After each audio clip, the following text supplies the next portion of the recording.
nós estamos atrasados.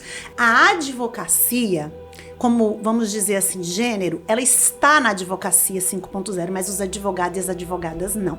Sabe por quê? Porque a gente, para levar as pessoas para uma advocacia 5.0, a gente precisa ter algo essencial, que é inclusão real. Acaba que você exclui a advocacia. E aí a gente tem advogados e advogadas que têm acesso e começam a tomar conta e monopolizar o mercado de trabalho. A vida do Instagram, ela não é uma vida verdadeira. Ela é uma vida que se vende, mas o que acontece no bastidor não é bem assim. Então para de olhar para a grama do vizinho e olha para a sua vida e se importe com ela.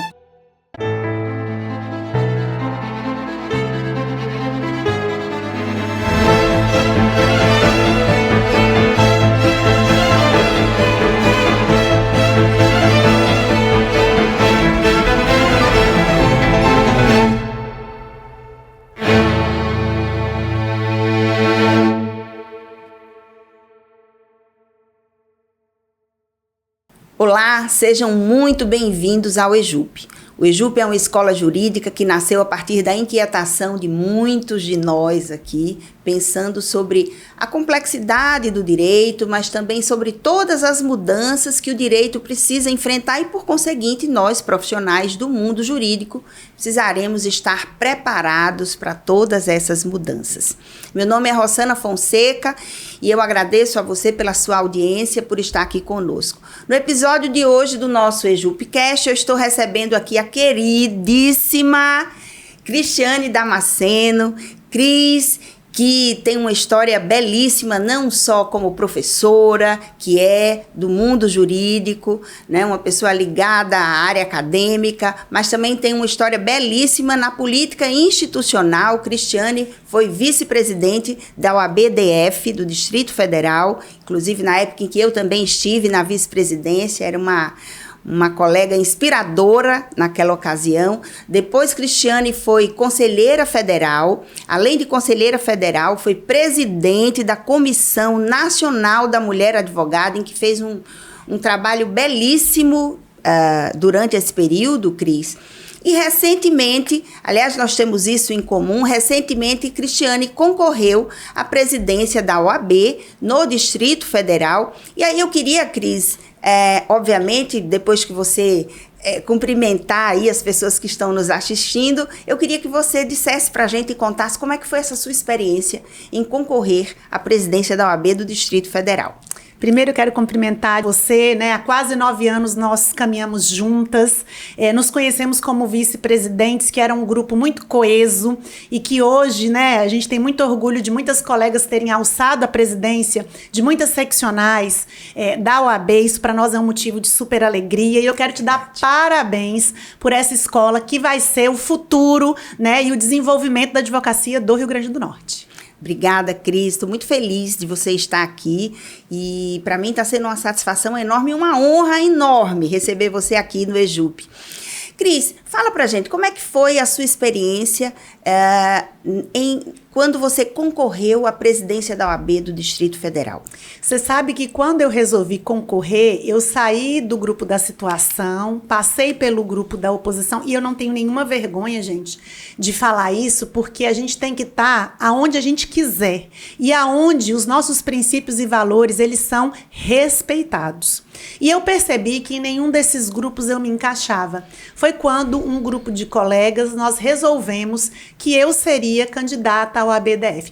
Mas eu fiz muito isso, Rossana, para mostrar para 730 mil mulheres que é possível, com coragem e com pessoas que apoiem as nossas ideias, princípios e valores, nós entrarmos numa disputa, porque no Distrito Federal nós tivemos mais 4 candidatos, mas nós tínhamos 2 grupos políticos muito fortes, com muito recurso financeiro, né? Um apoiado pelo governador do Distrito Federal e o outro da própria situação. Então, entrar nesse momento desafiador requereu muita coragem, ousadia, determinação. E eu queria mostrar para as mulheres que isso é possível, sim, mesmo que a gente não alce o êxito que a gente esperava. Muito bem. E aí você acha que você percebe quais foram as principais dificuldades que você encontrou nessa jornada? Eu acho que as principais dificuldades, isso aqui, gente, longe de ser um mimimi, porque eu não sou desse tipo de mulher, né? Então, eu sou uma mulher que sou filha de uma professora e de um funcionário público, morei na periferia de Brasília, sou uma mulher que me auto-reconhece e autodeclaro como negra, e eu tô dizendo isso para vocês entenderem a escada pela qual eu passei para poder chegar até aqui. Então, nós temos N dificuldades, né? Então, primeiro, as pesquisas mostram que os eleitores preferem nos ver como vice-presidentes, mas não como presidentes. Isso apareceu na pesquisa da minha chapa. Então, isso é muito emblemático, porque aí começam a questionar. Eu, há 10 anos, estou dentro da OAB e reputo, sim, isso sem nenhuma arrogância, que eu conheci todo o trabalho administrativo, fiz todos os projetos possíveis, dediquei minha vida com propósito mesmo aquilo que eu me comprometi com o eleitorado. Mas a gente percebe que quando a gente entra como mulher, você tem que provar o dobro do que os homens precisam provar, em termos de competência, em termos de conhecimento, de habilidade política. E existe aqui um fato importantíssimo, que aí eu disse para vocês que isso não é um mimimi, que é a violência política. Então eu fui vítima de vários tipos de difamação, eu fui vítima de desqualificação, e chegaram ao ponto, a comissão de heteroidentificação, nas 2 últimas eleições antes dessa, eu fui autodeclarada como negra e aceitaram isso. Mas nessa última eleição, a comissão de heteroidentificação entendeu que eu não era uma mulher negra. E aí, né, a comissão eleitoral, percebendo isso, resolveu não acatar o parecer, porque a pressão foi muito grande, porque é uma pauta que eu defendo, e eu posso contar aqui N exemplos para vocês, isso pode ser aqui um objeto de outro podcast, de casos de racismo, realmente não são tão grandes contra uma mulher retinta, mas acontece sim com as mulheres pardas. Então essa foi a maior violência que eu sofri, foi você tirar minha identidade, foi você tirar o lugar de onde eu vinha. Minha avó é uma quilombola, meu avô é um indígena, então é você anular uma história toda, né? E a gente passou por esse caminho. Então esse é o reflexo do que as mulheres passam durante essa caminhada quando são candidatas a algum cargo político. Nossa, Cris, eu confesso que eu até me emocionei com a sua fala. Mas eu entendo perfeitamente, eu enfrentei também uma campanha política aqui. É óbvio que numa campanha a gente enfrenta muitas dificuldades, eu tive as minhas, mas hoje nós estamos aqui para falar sobre você, né? Eu quero aproveitar muito esse tempo para que a gente possa tratar aqui, trazer a sua opinião e a sua visão sobre as coisas. Eu acho que você é uma pessoa que tem uma contribuição enorme para a advocacia, seja porque você tem um histórico na educação muito grande, né? Você é criminalista. Cris, hoje a gente vê que todas as áreas, não só do direito, mas todas as profissões estão precisando enfrentar muitas mudanças, né? Mas eu diria que o direito, a advocacia em si, tem enfrentado muitas mudanças. A inteligência artificial, por exemplo, está vindo aí e deixando as pessoas atônitas, né? Você imagina que de uma hora para outra o seu trabalho intelectual, aquilo que você demora anos e anos investindo no seu trabalho intelectual, de repente uma máquina com confiabilidade ou não, né, pode muitas vezes produzir um trabalho que um profissional do direito levou anos se qualificando com mestrado, doutorado, pós-doutorado. Como é que você tem visto, você que tem uma vida muito ligada à educação, especialmente à educação jurídica, como é que você tem visto todas essas mudanças e como é que isso está influenciando o mercado jurídico? Eu acho que a gente vai dividir essa sua pergunta em 2 partes. A primeira delas é que nós temos um desafio muito grande quando a gente não vem de uma elite, né? Então, quando você não tem o seu pai e a sua mãe dentro da advocacia, então esse é o principal desafio. E quando você não vem de uma família que pode te dar um suporte, né? Como é o meu caso. Gente, na minha família ninguém tem formação em direito até hoje. Eu sou a única advogada. Então é como se a gente corresse de pés descalços uma corrida de tiro com vários obstáculos, né? E você tem concorrentes que estão correndo com o melhor tênis possível, com o melhor treinador, com toda a tecnologia. Então começa por aí o desafio da advocacia, porque hoje nós somos 1.500.000 advogados, nós temos mais ou menos uns 800 mil que militam, mas eu seguramente digo a você que 95% da advocacia se identifica com o que eu estou dizendo, porque nós temos aí 1% que conseguem chegar no ápice da carreira. E por que eu estou dizendo isso, gente? Porque isso impacta, sim, na possibilidade das pessoas ascenderem e terem acesso aos novos nichos de trabalho e até mesmo as novas tecnologias e a inteligência artificial. Então, se a gente trouxer a inteligência artificial para dentro da nossa discussão, a pergunta que eu faço para os colegas que estão nos vendo e nos ouvindo é a seguinte: você sabe como fazer um prompt? Você sabe quais são hoje as inteligências artificiais que podem ser usadas? Você sabe como é que isso vai contribuir sem você copiar? Você sabe como fazer um resumo de uma peça e subir ela para dentro dessa inteligência artificial? E uma pergunta, gente, que eu não tenho problema nenhum de dizer: você tem condição de pagar aquilo para você ter acesso irrestrito a tudo que aquela inteligência artificial tem sem você se limitar? Então essas são perguntas que aí, em uma das discussões que nós estávamos tendo para a gente poder definir o tema, eu até pontuei acerca da advocacia da OAB 5.0. E por que eu estou substituindo a advocacia 5.0 pela OAB? Porque a OAB, ela também precisa se adequar à nova realidade da advocacia. Então, se a gente tem 800 mil advogados e 95% da advocacia não tem acesso a essas tecnologias, nós precisamos trazer também a OAB para o século XXI. Então, ela precisa, sim, fornecer ferramentas que contemplem os 95% da advocacia que não consegue, por exemplo, pagar o valor de mercado que isso está estabelecido hoje, porque acaba que você exclui a advocacia. E aí a gente tem advogados e advogadas que têm acesso e começam a tomar conta e monopolizar o mercado de trabalho, porque eles conseguem contratar um consultor para dentro do escritório para poder ensinar as pessoas que trabalham, né, dentro daquele escritório, enquanto que aquele advogado, aquela advogada que está ali sozinho dentro do escritório, está todo dia pronto para poder receber alguém e não tem como dispor de tempo e de recursos financeiros para isso. Então, essa é a primeira parte, que é o OAB 5.0, que agora eu cunhei esse termo, ela precisa se preocupar. Aí muita gente fala assim pra mim: mas a OAB não tem como se preocupar e dar emprego para a advocacia, mas não é disso que nós estamos falando. Nós estamos falando de ferramentas para ajudar a advocacia. As anuidades, por exemplo, aumentaram. Facilitadores, eu diria. Facilitadores, ótima palavra, né? Então você vê que no próximo triênio as anuidades vão ser únicas para o Brasil inteiro. Essa arrecadação a maior, ela vai ser aplicada aonde? Então, quando a gente fala de OAB 5.0, eu acho que a OAB precisa evoluir sim com as novas tecnologias para a advocacia. Você precisa ter uma governança muito clara para você poupar dinheiro e saber como fazer a política institucional, onde você vai gastar aquele dinheiro, né?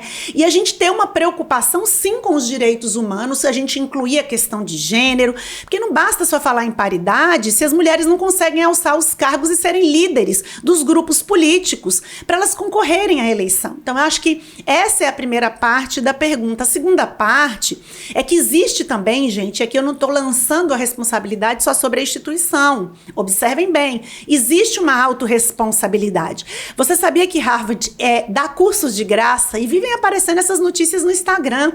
Então você também precisa sair daquela caixa que muitas vezes nos colocaram, sabe? Que o mundo nos colocou, que a sociedade nos colocou. A gente precisa ter curiosidade de saber. Você sabia que na Suíça eles aceitam os advogados e advogadas brasileiros e lá você tem só 2.000 advogados e advogadas e precisa no mercado da advocacia? Então, assim, aí você fala: Cristiane, mas como eu vou chegar lá na Suíça para poder advogar? E é isso que talvez, Rosana, eu e você por meio da escola e eu por meio da associação que eu fundei, é que nós vamos impulsionar a advocacia para isso. Porque nós queremos, na verdade, atingir os 95% da advocacia, que hoje, muitas vezes, estão dentro de uma caixa que foi colocada por esse histórico que nós conhecemos. E aí nós queremos te tirar da caixa. E nós queremos falar para você que existe um mundo lá fora de oportunidades. Então eu dei um exemplo aqui, por exemplo, da Suíça. Existem os cursos gratuitos, por exemplo, de inteligência artificial.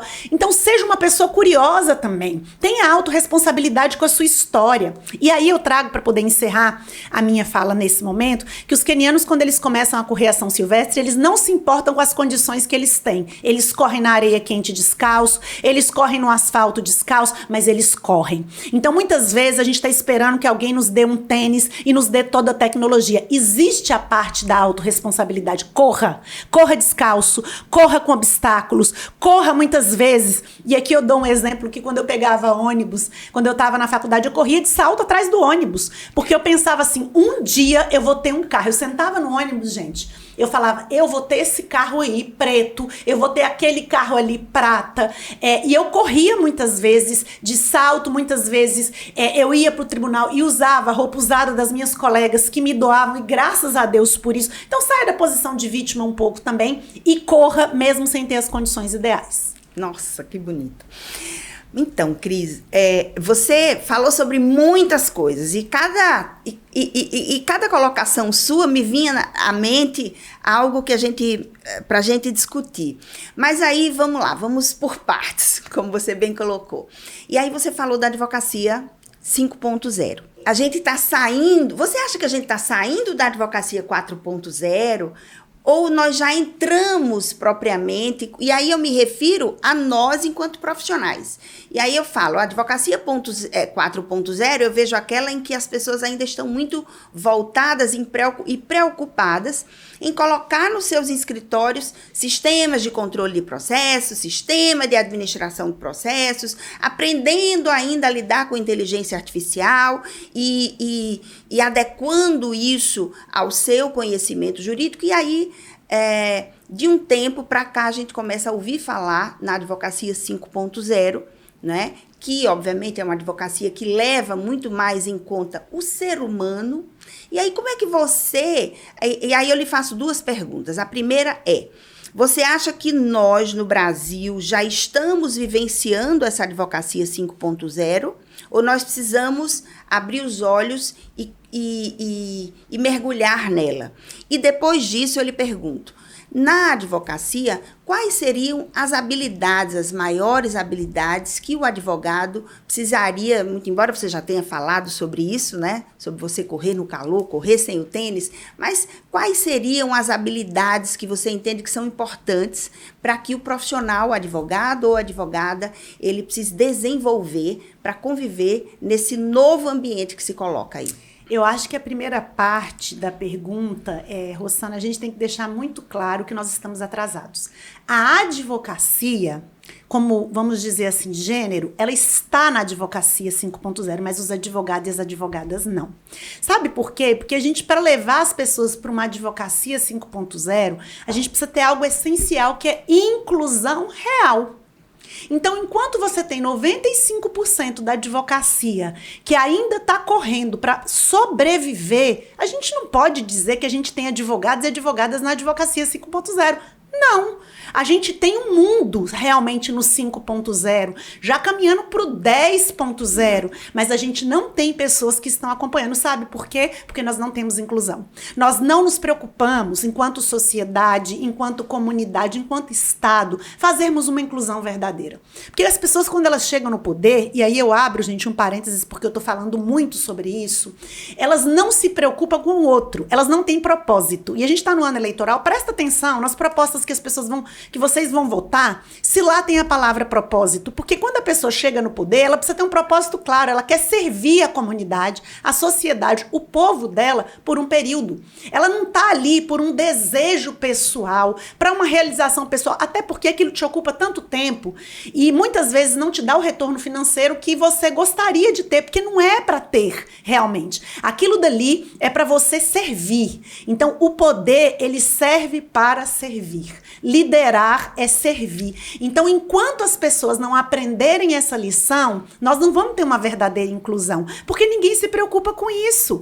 Ninguém se preocupa com as crianças que estão sendo sequestradas e levadas para o exterior. A gente não se preocupa com as crianças que estão sendo abusadas. A gente não se preocupa com as mulheres que estão morrendo em índices alarmantes, né, na questão do feminicídio. A gente não se preocupa com o racismo. A gente não se preocupa com as pessoas, né, que têm algum tipo de deficiência. A gente não se preocupa com os pobres de verdade? Quer dizer, eu quero saber com o que o Estado se preocupa verdadeiramente. Porque estar no poder é você dedicar uma parte da sua vida para isso. Então, para a gente dizer que as pessoas elas têm acesso a esses nichos de trabalho, a essa advocacia mais avançada, isso não é verdade. Porque a gente precisa ter uma inclusão verdadeira. Essa é a primeira parte da pergunta. A segunda parte é quais são as qualidades que a gente precisa ter. Na verdade, gente, a gente, nessa corrida que a gente faz, a gente precisa ter o dobro de qualidades do que as pessoas comuns. Esse é o ponto que eu quero dizer para você e a gente não pode ignorar. Então, você, sim, precisa ter um autodesenvolvimento pessoal. A primeira coisa que eu digo para todo mundo é se autoconhecer. E hoje eu estava lendo uma coisa que eu quero muito compartilhar com você. É você ter o autodomínio. Isso é muito mais do que o autoconhecimento e você ter ali o controle emocional. Presta atenção. O autodomínio é você saber lidar com uma situação de pressão e se manter calmo, tranquilo, falar baixo, estrategicamente, mentalmente, você pensar naquilo que vai dizer. E, por exemplo, eu ainda sou uma pessoa em construção. Eu demorei 45 anos para entender e eu li isso muito recentemente. Então, assim, o que eu quero dizer para vocês e para você que me escuta, quanto mais rápido você aprender o autodomínio, que é além do autoconhecimento, mais rápido você vai conseguir se posicionar nessa advocacia 5.0.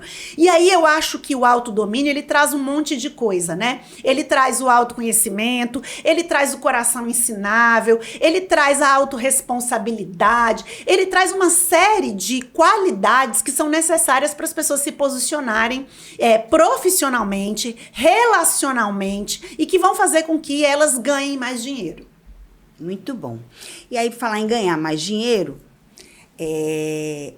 eu percebo que na advocacia, durante muitos anos, o profissional do direito, ele entra na faculdade para aprender técnica jurídica, aprender a norma, né, falar sobre fato jurídico, sobre ato jurídico, sobre normatização, sobre interpretação das normas, sobre jurisprudência, doutrina. E aí, quando você sai da faculdade, você vai precisar enfrentar o mercado jurídico. Se você decide advogar, ou ainda que você não decida, né? Se você não conseguir para aquelas pessoas que preferem um concurso público, né? E aí você precisa advogar. E tem algo que nós não aprendemos na universidade, que é como empreender no nosso escritório. Porque, afinal de contas, a advocacia nada mais é do que uma atividade que precisa de empreendedorismo, né? Sim. Você coloca um escritório e tem uma história muito engraçada que um amigo, certa vez, me contou que quando ele começou a advogar, ele disse: Rosana, eu coloquei um escritório, coloquei um birô, minha cadeira, 2 cadeiras na frente e um telefone. Mas aquele telefone não tocava nunca. Aquele telefone nunca tocava, então eu não tinha clientes. E isso, embora hoje os clientes eles já não cheguem mais tanto por aquele telefone de disco que você espera, mas é óbvio que nós precisamos aprender uma série de ações, né? Seja de administração interna do seu escritório, seja de marketing para que você consiga se colocar para o mercado, seja de organização de processos, seja de RH com as pessoas que vão trabalhar com você. E aí, Cris, você acha que hoje a ordem dos advogados, primeiro, quais são essas habilidades para o empreendedorismo, né? E depois, a ordem dos advogados, ela tem sido parceira da advocacia nesse sentido para ensinar, contribuir para que a advocacia consiga empreender, ou se não, como é que o advogado como é que ele faz para desenvolver essas habilidades? Eu acho que essa pergunta ela é essencial para a gente dar um salto naquilo que a gente vem falando sobre autorresponsabilidade. Eu acho que a primeira coisa que a gente tem que entender é que realmente o mundo mudou. Gente, o mundo mudou e a gente tem que aceitar isso e ponto final. Então tem coisas que a gente não tem controle e não tem o que a gente fazer. O mundo mudou. E se o mundo mudou, eu preciso vencer essa barreira mental. Porque a gente cria uma barreira mental de que as coisas têm que ser como antes, que a gente não consegue ultrapassar. Então, eu acho que a primeira coisa que a gente tem que imaginar, e eu sou professora há 22 anos, gente, então, assim, eu acho que eu sei um pouco do que eu estou dizendo, é que eu tenho que entender que eu preciso me dedicar na faculdade. Eu preciso ler de madrugada, eu preciso ler no ônibus, eu preciso ter conhecimento técnico, para eu poder saber o que eu estou escrevendo e o que eu estou dizendo. Esse é o primeiro ponto. Então, o que a gente percebe muito é que as pessoas querem passar, porque elas acham que passar vai garantir que ela passe na prova da UAB. E isso é o primeiro obstáculo, o primeiro desafio, que não é verdade. Eu preciso, sim, ter conhecimento técnico, então presta atenção.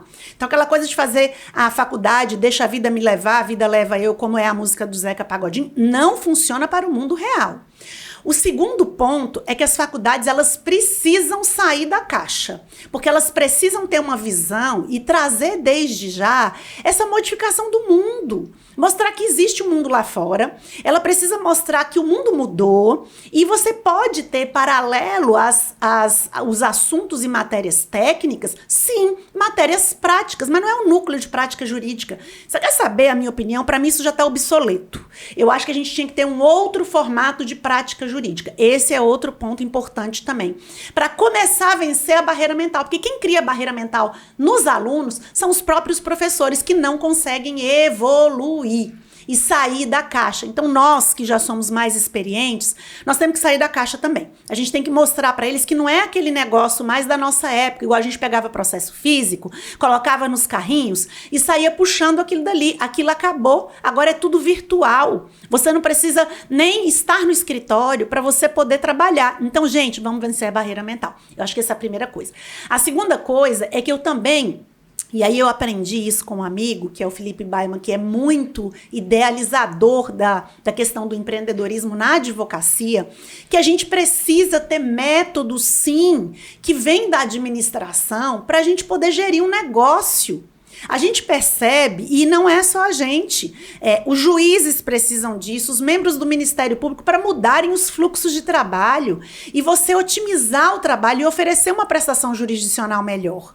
Então você precisa entender, por exemplo, que muitas vezes se você não tem clientes fixos que sustentem o seu escritório, para que você vai alugar um escritório? Isso está claro. Hoje, a coisa de você usar espaços compartilhados como os coworkings, gente, isso é muito comum. Aí você fala, não, mas é porque precisa ter um lugar. Onde que precisa ter um lugar? Vamos pular a barreira mental. Se eu tenho um cliente melhor, eu posso fazer um acordo com um colega que tem um escritório maior. Falou, eu posso te pagar uma diária para eu poder ocupar um espaço aí no seu escritório para atender este cliente. E é problema com isso? Não, pessoal. Não existe problema com isso, porque o mundo mudou. Você não precisa mais ter aquelas mega... Eu conheço N colegas que estão saindo de mega estruturas para irem para estruturas menores, porque as pessoas estão em home office. Porque não é você ter uma estrutura hoje cintuosa que vai dizer se o cliente vai vir ou não. Isso pode pesar? Pode, mas é a técnica, é o seu relacionamento, é isso que vai trazer a clientela para perto de você. Então, isso vem muito de um conceito para onde está caminhando o empreendedorismo, que é você simplificar custos. A gente não pode ter custos se a gente não tem aquele contrato mensal para arcar. E aí você precisa saber fazer cálculo de custo. Quanto está custando a sua hora? Quanto está custando o lugar que você aluga? Quanto está custando o valor do estagiário? Se eu colocar isso tudo na ponta do papel, os contratos que você tem estão pagando? Porque assim, tem coisas que a gente faz que a gente erra também. Você cobra do cliente uma coisa, quando você vai ver o processo dura 7 anos. Eu já tive essa experiência. Ou mais. E aí a gente vê que nós estamos pagando para trabalhar. E aí se você faz a conta e divide pela quantidade de anos, quanto você ganhou por ano naquele processo? Exato. E aí você percebe que é pouco, né, Rossana? Você vê que não está pagando o salário do estagiário ou do advogado que está ajudando a gerir aquele processo. Então, isso acontece comigo, isso acontece com a Rossana, e eu sei que acontece com você também. Então, esse cálculo, a gente tem que colocar no papel. Então, eu acho que a primeira coisa é a gente conhecer princípios mínimos de gestão financeira e de administração dentro dos escritórios. Eu acho que essa é a primeira coisa. A segunda coisa é a gente conhecer de marketing. marketing. Muita coisa você pode captar pela internet e eu vejo muitos colegas usando isso hoje. Então, você ter um bom relacionamento, participar das questões e dos eventos onde os colegas estão, mostrar ali disciplina, seriedade, honestidade, não tratar os seus processos e os seus clientes com desídia, perder prazo, porque essas coisas caminham e andam. Ter cordialidade com os outros colegas quando você estiver dentro de uma audiência, porque a gente vê que nós vamos continuar encontrando as pessoas ali. Tudo isso faz parte da estrutura do empreendedorismo e estudar sobre isso, para cada dia você colocar uma pitada dentro do seu trabalho e trazer a modernidade para dentro dele. Existe hoje uma discussão a respeito de que caminho você trilhar, né? Algumas pessoas defendem que para uma boa advocacia você precisa de um conhecimento geral, de uma transversalidade, né? Você precisa ter um conhecimento amplo, inclusive sobre amplas áreas do direito. E existe uma outra corrente que diz que não, que você precisa focar numa determinada área, né, desenvolver aquela determinada área e até para se tornar autoridade naquela determinada área. Na sua opinião, como é que você vê esses dois caminhos? Você acha que eles são antagônicos ou você acha que eles podem coincidir, se unir e se ajudar? Como é que você vê isso e o que é que você diria para o advogado ou advogada que está nos ouvindo? Eu acho que a gente tem que prestar atenção numa coisa. Eu penso que eu, Cristiane, sou criminalista, eu atuo nessa área. Mas o meu escritório hoje, ele faz uma parte do cível que é de família por conta da violência doméstica. Então, eu penso que eu posso ser assim, mas eu tenho advogadas e advogados que mexem com essa outra parte. Então, o escritório, ele pode sim acabar tendo como especialidade mais de um tipo de área do direito. Mas quando você está no início de carreira, gente, faça tudo, porque você precisa de recurso financeiro. Então não dá para estar ali escolhendo, eu só vou fazer o criminal. Se você der conta de fazer o trabalhista, faça. Se você der conta de fazer um divórcio, também faça. E com o tempo, vá trilhando uma especialidade e vá criando dentro do seu escritório outras áreas também. Eu acho importante, porque os clientes, eles vão confiando em você. Por exemplo, antes de eu vir para cá, eu tenho um cliente da área criminal que ele disse assim para mim, olha, meu ex-companheiro entrou com uma ação cível e eu quero que você faça, porque você já conhece toda a história. Então, você tá vendo? Ele confia em mim, ele confia no meu trabalho, ele confia na minha perspicácia, então ele quer que eu atue. Então, eu vou pegar isso, mandar para minha área cível, para que eles façam a análise e a gente dê um feedback para o cliente. Então, se eu disser para ele que eu não vou atuar, eu vou estar perdendo ali um cliente que é importante. Agora, outro ponto que também é especialmente para quem atua na área de violência doméstica, criminal e na área de família, você tem que ter a transversalidade. Você não pode entender só de direito. Você precisa entender de psicologia, você precisa entender de gênero, você precisa entender do direito da criança, você precisa entender de parentalidade, tá? Você precisa entender de todas essas questões para você executar um serviço de excelência. E você trazer para dentro das suas peças essa riqueza de assuntos para que o magistrado, inclusive, ele tenha condições de decidir também com o que a gente chama das questões, usando aqui no crime, por exemplo, no tribunal do júri a gente usa muito essa expressão, que são os argumentos metajurídicos, são aqueles que estão fora do direito.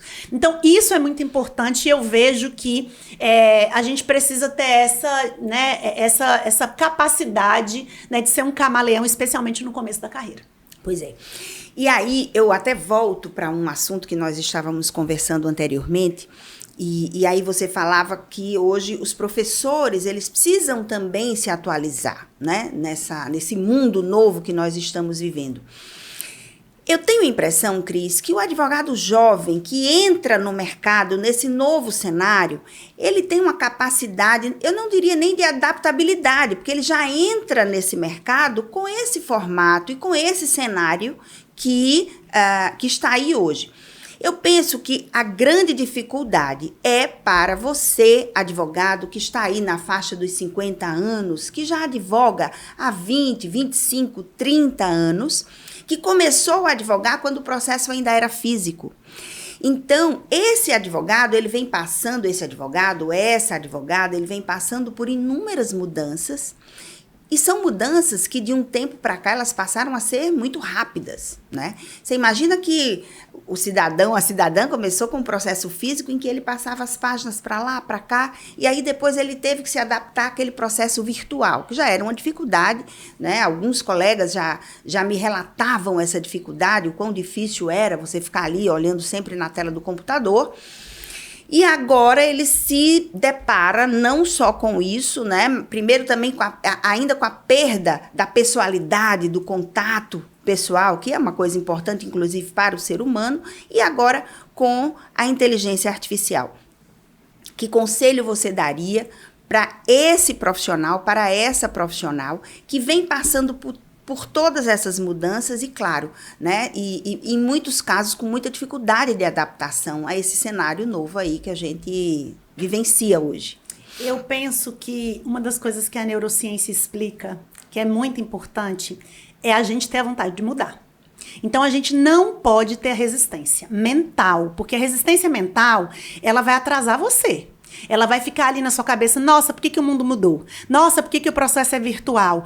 E isso vai trazer para você uma resistência e uma barreira mental que muitas vezes vai ficar difícil de vencer. E mais, isso vai te tirar a clientela.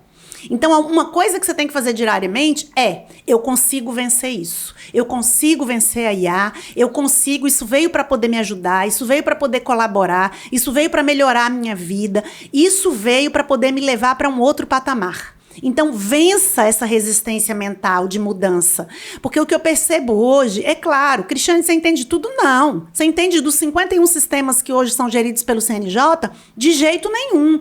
Mas quando eu preciso acessar, eu procuro aprender aquilo dali. E não fico, como é que o ESAG é difícil, o EPROC é difícil, o PJ é difícil. Não, vamos lá enfrentar, porque eu vou conseguir anexar esse documento. Se eu não consigo, eu ligo para lá, eu ligo para uma central para poder entender o que está acontecendo e aprender. E consigo fazer o protocolo daquilo dali. Então, eu quero incentivar você a fazer esse exercício, porque isso aí é puramente autorresponsabilidade. O que a instituição ela pode fazer? Ela pode motivar. Ela pode criar cursos, ela pode criar, sim, caminhos para poder ajudar a advocacia mais experiente, perceber que a mudança está aí. E eu quero dizer a você também que o mercado, ele está precisando demais de pessoas com a sua habilidade, com a sua experiência de vida, né?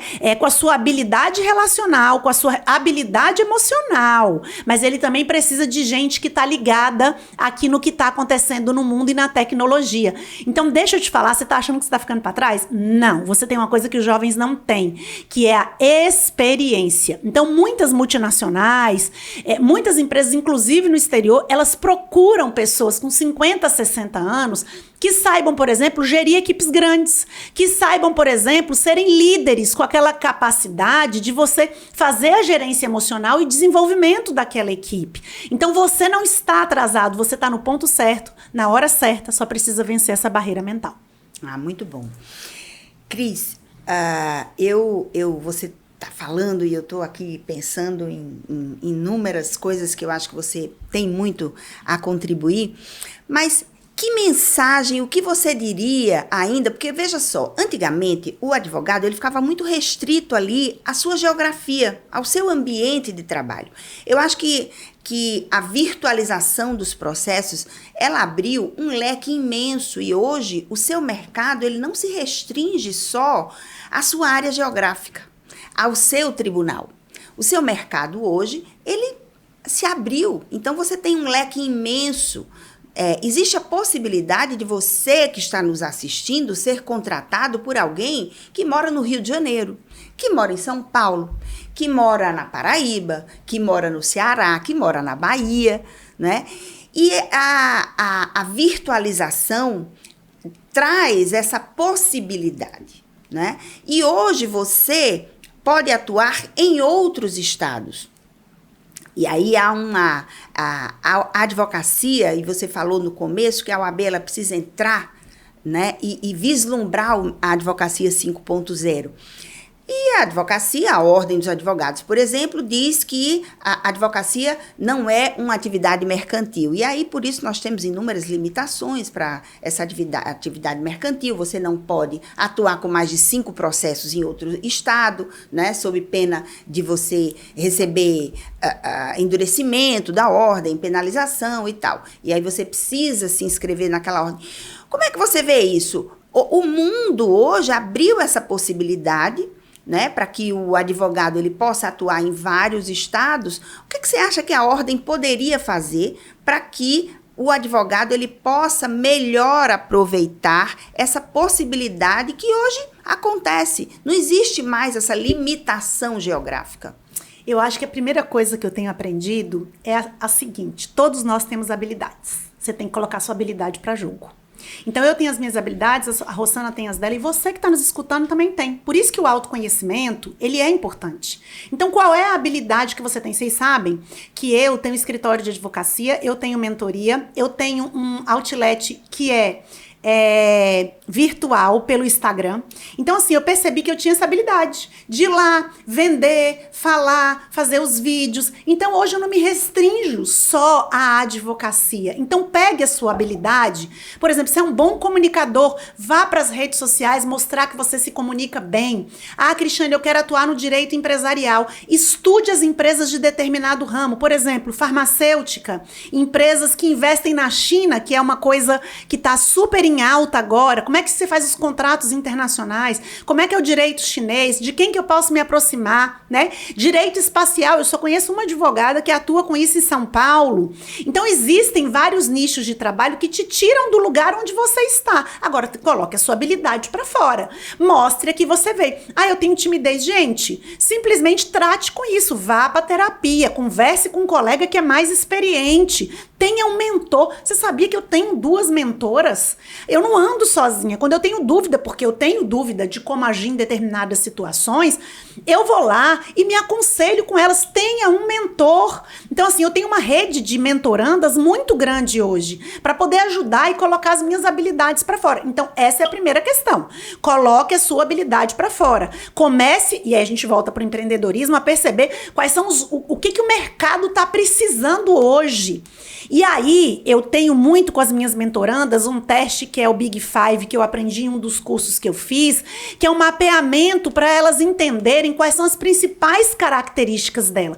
Se elas são tímidas, se elas falam demais, se elas são pessoas que têm habilidade e são organizadas, se não são organizadas, para ela poder suprir essa necessidade. Então, voltamos para o autoconhecimento. Então, você pode atuar. Cristiane, mas agora, rapidamente, dentro do meu município, nós estamos em período eleitoral. Você sabe que dentro do seu município, nós vamos ter que terceirizar os grandes partidos, muita coisa para os advogados locais. Você já está entendendo de violência política se as mulheres forem se candidatar? Você sabe que um serviço que eu criei agora foi treinar as mulheres dentro dos partidos políticos, inclusive com psicólogas. Eu tenho uma equipe grande para poder treinar as mulheres e preparar elas para a hora que a eleição começar. Eu criei esse tipo de serviço, já estou contratada por alguns partidos políticos, porque eu peguei a minha habilidade na questão de gênero e coloquei ela para fora para poder monetizar neste momento. Como eu moro em Brasília e a maioria dos partidos políticos está sediada lá, é óbvio que eu tenho esse acesso, mas eles vão terceirizar esse trabalho. E se tiver um advogado ou uma advogada que entenda desse assunto no interior, é óbvio que eles vão querer essa pessoa para poder fazer esse acompanhamento, porque é mais rápido. Outra coisa que eu quero falar com você. Você já conhece a demanda da sua cidade? Você sabe o que os empresários ali estão procurando? Você muitas vezes não sabe, você precisa conhecer esse mercado. Então, você quer atuar rapidamente, quer dinheiro rapidamente, então você precisa conhecer o mercado, as principais demandas, os principais crimes que se comete. Você precisa ter essa visão de mercado, que é a visão do empreendedorismo. Cris, nós estamos caminhando para o fim. Eu queria que você deixasse uma mensagem aqui para quem está nos ouvindo sobre o que você vê para o futuro. As mudanças são muitas, né? O direito, ontem eu li uma coisa interessante, que o direito, ele está sempre muito atrasado em relação ao que a sociedade está vivendo. Eu entendo que isso talvez seja até um pouco natural, porque, na verdade, o direito, ele serve para organizar a sociedade, né? Então, o direito, ele implementa as normas, os juristas passam a interpretar aquelas normas, a colocá-las em prática, e é óbvio que as medidas que os costumes, como fonte de direito, à medida que o costume ele vai se desenvolvendo ou modificando, o direito precisa ir correndo atrás daquelas mudanças para que ele possa se adequar e normatizar aquelas mudanças. Mas o artigo que eu li falava sobre que de um tempo para cá, esse distanciamento ficou muito grande, né? Então, que conselho você daria para quem está nos assistindo? Como é que você vislumbra o futuro do direito? E que conselho você daria para quem está nos assistindo, para quem está no mercado, precisa se adequar a ele ou se preparar para o que está por vir? A primeira coisa é você vencer a sua resistência mental à mudança. A mudança está aí, ponto. A gente não dá conta de controlar tudo. E a gente nunca vai dar conta, porque isso transcende muito a nossa característica enquanto ser humano. Então, entenda e aceite. As coisas mudaram. A outra coisa, gente, existe um mundo lá fora. Para de achar que no Brasil vai encontrar a solução para tudo. Não, não vai. Por exemplo, na Bélgica, Portugal é outro exemplo também, eles não têm um direito avançado das mulheres. Será que esse lugar não está esperando você chegar lá? Você já aperfeiçoou o seu inglês? Né? Aí você fala, Cristiane, eu não tenho condição de fazer isso, mas nós temos N oportunidades. Por exemplo, lá em Brasília, o Estado tem centros de línguas que são gratuitos, que os adultos podem, quando os estudantes não ocupam todas as vagas, eles podem se inscrever de graça. Nós temos cursos aí, por exemplo, dado pelo SESC, Senai, também com valores muito baixos. Então, para de arrumar desculpa para uma coisa que é autorresponsabilidade sua. E lembre-se, existe um mundo lá fora. Eu acho que a terceira coisa é, seja destemido e corajoso. Seja destemida e corajosa. Vá pra frente e não fique com medo de chegar. Você sabe que com 25 anos eu fui pra Rondônia sozinha. Eu, minhas roupas e meus sapatos. Porque, gente, gosto mesmo dessas coisas. Então eu cheguei lá, não conhecia nada, fui ser assessora de um desembargador e fui e aprendi muita coisa naquele lugar. Então seja corajoso e destemido. Ah, Cristiane, eu vou ter que morar num quarto pequeno. Sim, gente, mas é assim que a vida começa. De 95% da população, a vida começa desse jeito. A vida do Instagram, ela não é uma vida verdadeira. Ela é uma vida que se vende, mas o que acontece no bastidor não é bem assim. Então para de olhar para a grama do vizinho e olha para a sua vida e se importe com ela. Eu acho que a próxima questão é a gente se habilitar com o que a gente tem. Então vá atrás de cursos, vá atrás de mentores. Nós temos tantos colegas maravilhosos que querem mentorar, que querem fazer isso de graça. Tem muita gente boa nesse mundo, viu? Não é só gente ruim, não. Então procure gente para poder te dar dicas, para poder te indicar. Tem coisas no meu escritório que eu não faço, que eu passo para colegas para poder fazerem, que vão lá e agarram e fazem o trabalho muito bem. Então, essa é outra, eu acho que característica que a pessoa tem que ter. E por último, eu acho que você tem que ter o autodomínio. Isso para mim é uma coisa que hoje, gente, depois de apanhar muito, depois de aprender, depois de ter errado bastante, eu percebi que a gente precisa ter para a gente poder se adequar nesses espaços que são inóspitos, que são os espaços de poder. Muito bom. Cris, eu acho que a gente precisaria de um outro podcast para a gente tratar sobre inúmeros outros assuntos. Aliás, tratar sobre mulheres nos espaços de poder, sobre os nossos desafios. Eu acho que o mundo está se abrindo para as mulheres. É óbvio que nós ainda temos muitas dificuldades, muitas. Eu vejo agora no Irã as mulheres tirando as suas vestimentas, os seus tecidos, né? E quantas pessoas, hoje eu vi uma notícia muito triste, né, da falta, inclusive, de acesso às informações sobre quantas pessoas foram mortas pelo regime. Mas enquanto o Irã vivencia isso, eu acho que no Brasil nós nos adiantamos um pouco nessa luta, ainda temos muito a vencer, apesar de se falar muito nessa questão da luta das mulheres. Nós temos visto números terríveis aí em relação à violência contra a mulher. Eu acho que a gente tinha tanta coisa para conversar ainda, sobre tantas pautas, sobre o seu trabalho realizado na Comissão Nacional da Mulher Advogada, sobre o seu trabalho realizado lá. Eu lembro que você tinha inúmeros projetos maravilhosos, você sempre foi muito inspiradora. Sobre a sua campanha, acho que teria nós teríamos um outro momento para falar da sua campanha que você fez, que foi linda, inclusive contou com o apoio de uma Norte Rio Grande aqui, que foi a primeira presidente, a primeira mulher a presidir. E única. E única até hoje a presidir a OAB no TF, que Estefânia Viveiros, né, muito querida, inclusive. Eu acho que você precisa vir mais vezes a Natal ou nas minhas idas a Brasília. Acho que a gente precisa marcar um outro podcast assim para a gente conversar muito mais sobre isso. Eu quero agradecer de coração a você por ter aceito o convite, por estar aqui hoje. Quero agradecer a você que está nos ouvindo, que está nos escutando. Quero dizer que o EJUP, a Escola Jurídica para Profissionais, é um local em que você vai poder se qualificar. A nossa conversa foi muito boa porque tudo que você falou aqui, ela está em consonância com todos os nossos projetos para a Escola Jurídica, para profissionais. A gente quer qualificar você, a gente quer que aqui na Escola Jurídica você encontre um ambiente em que você vai poder se tornar um profissional melhor. E uma pessoa melhor também, né? Porque eu acho que de acordo com os nossos valores, todos nós vamos poder trilhar caminhos melhores aqui. Muito obrigada, Cris. De coração, agradeço demais. Queria que você deixasse uma última mensagem aí para toda a advocacia que está nos escutando. Não só do Rio Grande do Norte, mas do Brasil inteiro. Eu quero agradecer a Rossana, essa companheira aguerrida, tão querida, porque está nas trincheiras sempre, não larga a mão de ninguém. Então, isso é muito importante para nós mulheres. Eu quero direcionar esse recado para as mulheres. Hoje é um momento de união, gente. A gente precisa se unir. Nós somos 52% da população. Como é que nós não conseguimos eleger mulheres? Como é que a gente tem um padrão de exigência para as mulheres muito alto? Então, eu quero chamar você para se unir conosco. E quero agradecer muitíssimo essa oportunidade de dizer que eu estou à disposição da advocacia do Rio Grande do Norte, especialmente do interior, que eu tenho um carinho muito grande, porque eu quero ver vocês grandes, muito grandes. Obrigada, Cris. Um beijo e um beijo para você que está nos assistindo também. Muito obrigada.